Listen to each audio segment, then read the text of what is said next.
Hello and welcome to the Social Revolution. I'm John Nayler, joined at my side by Puneet Sharma on this occasion. Got my name right for the first time. Yes! First time saying the word Puneet ever. I assure you folks. Hey Puneet, it's been a really big day. It's been a really big week. Were your neighbours fighting again, or? Well, it's been a domestic, mate, but they're looking, look, there is a bit of a story next door, but we'll leave that alone, because what's actually more important is the domestic episode, the domestic abuse that's going on a worldwide case, Puneet. Who is that? Well, it turns out that Mark Zuckerberg and Facebook, I mean, they're abusing a relationship with 2 billion people, mate. And the thing is, it's a systematic approach. You know, they've said sorry time and time again, and here we are going, oh, will we forgive that abusive boyfriend despite what he's done? It was actually like me. I used to play prank when I was at school, and each time, you know, I was sent to the principal's office. Principal said, "Are you going to do this again?" I'm like, "Nah, sorry, I won't do it again." Guess what? I did it again. Well, listen, on this occasion, yeah, sure. Well, this time Zuckerberg was in front of the Congress, you know, highly televised. I think it was like something like a 5-hour session. He was wearing his best blues, you know, his best blue suit and a blue tie. Sat on a cushion even to make himself a bit taller. Oh wow, where's my cushion? Yeah, you don't need it, mate. But anyway, look, the big thing was out of that, and as a digital marketer, marketing guy, and I kind of get where this is all coming from, and I've already, you know, researched and reported on Cambridge Analytica and their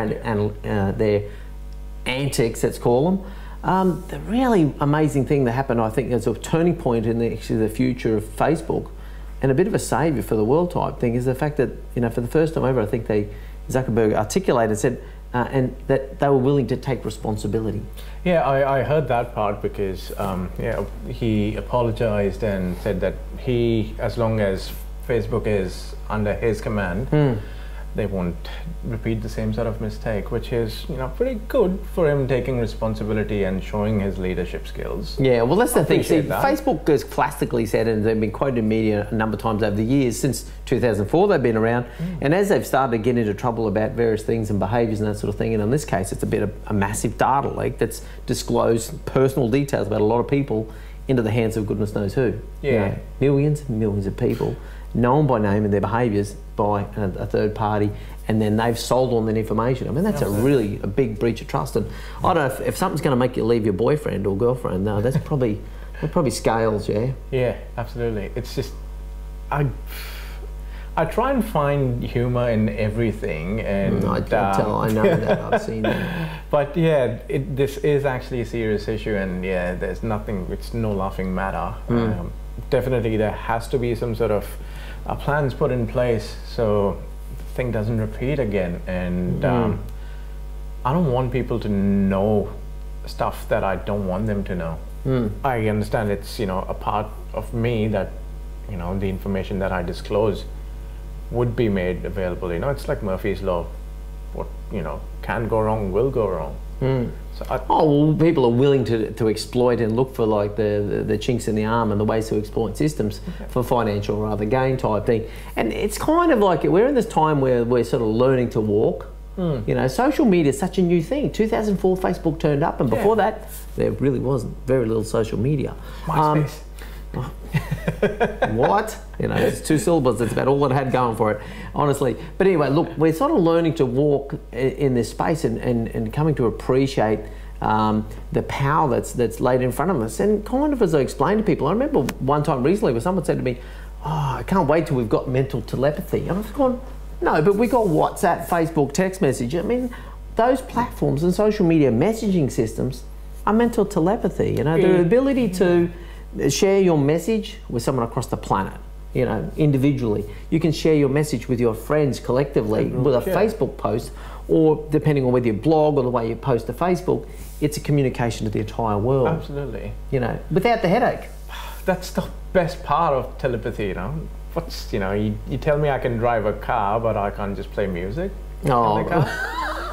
Well, what, you want the headache instead? Of course, yes. That's the experience, you know. No, well, look. Give me my headache back. Tell me there's not something intrinsically hypnotic. I mean, I saw yourself and Princess Layoff on the, you know, on your phones. I had to say, hey, are we going to shoot this episode, or are you going to keep playing with your phones? You know, there's that hypnotic sort of addictive part of sharing part of you with individuals, groups, the world type thing. There's something about it. There's something a little bit risque and expose type thing, you know. Well, that's one thing, and the other thing is it saves doing it with the coat in the bloody picnic area, you know. Like, oh, fuck. No, that's a whole different type of mental telepathy. Yeah. Oh no, that. Anyway.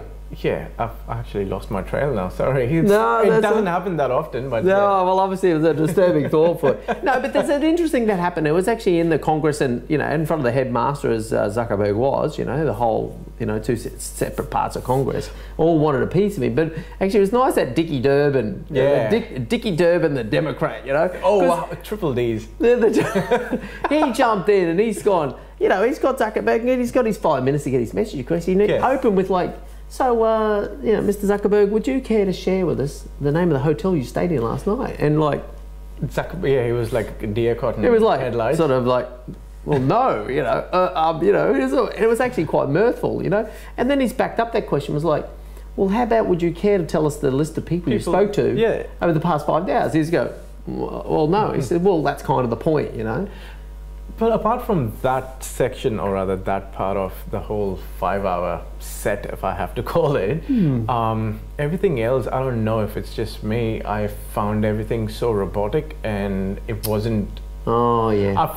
I felt it was all premeditated, and you know, he wasn't coming across very authentic. Yeah. Well, look, there was definitely a certain amount of preparation done around that. So he would have been schooled by the best people around his appearance there. They referred to having spoken to him previously on the last day, or when you appeared in front of this committee. You know, so there was a bit of kangaroo court about it. It was all a little bit contrived in a sort of classic sort of American way, dare I say it. Is that what we do here, like kangaroo courts? And well, we're fairly authentic, apart from what we've scribbled on a whiteboard in 3-point font. You know, this is, you know, we sit down and say, speak our mind and that. But anyway, look, in wrapping up around this thing, because we are going to run out of time around this, but, you know, there's a couple of important things for myself as a digital marketer and a watcher and, you know, not necessarily a great lover of social media, but the fact is that platforms have to take responsibility. Absolutely. It has to be ethical and ecological for the company that's, you know, working that way, and the consumers as well. So yeah, well, Facebook have classically said we're a platform, you know, so on the basis that the ads we serve, the news we serve, or that we propagate the hate speech that might turn up on our platform, look, we're there to try and mow that down, and I think they're reasonably committed to that. But they've got to dial it up, because as we go from learning to walk to really, you know, embracing, as we have on a worldwide basis, social media, and Facebook is the platform. You know, some other senator said, "Who's your competitor?" And he said, "Oh, you know, we kind of feel we've got competitors, you know." And he said, "Well, if I don't want to use Facebook, what do I do?" Yeah. You know, there is nothing exactly in the market. There was also one thing that they mentioned about them thinking of people, you know, they had to pay for ad-less content. Which I think it's basically where it's going to go. They're trying to bottleneck people in that sort of situation, and, you know, just sort of extort money out of them. Well, look, I'm up for that. You know, this is like, this, as I've said in other segments, it's like, if something's for free on the internet, you are the product. Absolutely. You know, so the only way to escape that is by actually paying up. And if there's a $50 fee or something like that, that I could pay on an annual basis to actually know that there's additional security controls in place, that no one's scraping my data, that what happens within my friend network stays in with my friend network, then I think that's invaluable. I think that's, you know, a very real and tangible step, and something that Facebook should go ahead and do. I think this is actually the time for social revolution then. I don't know, it's uncanny that I chose this name, isn't it? Yeah, well done. And great logo, Puneet. Thank you. Now in 16:9 ratio as well. Look at that. Well thought out. Anyway, that's enough done for the social revolution for this time. You got any closing comments?